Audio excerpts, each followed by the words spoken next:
Sobrang swerte natin ngayon dahil makakasama natin ang isa sa miyembro ng pinakasikat na grupo dito sa Korea, ang 21, ang pambansang krung-krung ng Pilipinas, Miss Sandara Park!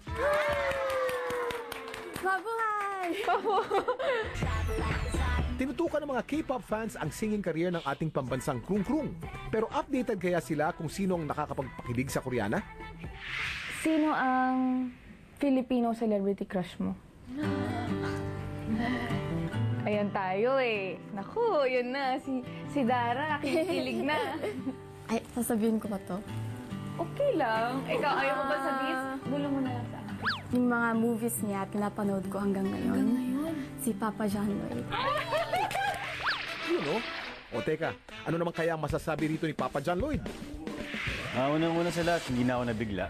Dahil, kami ni Sandara, we go from way, way back.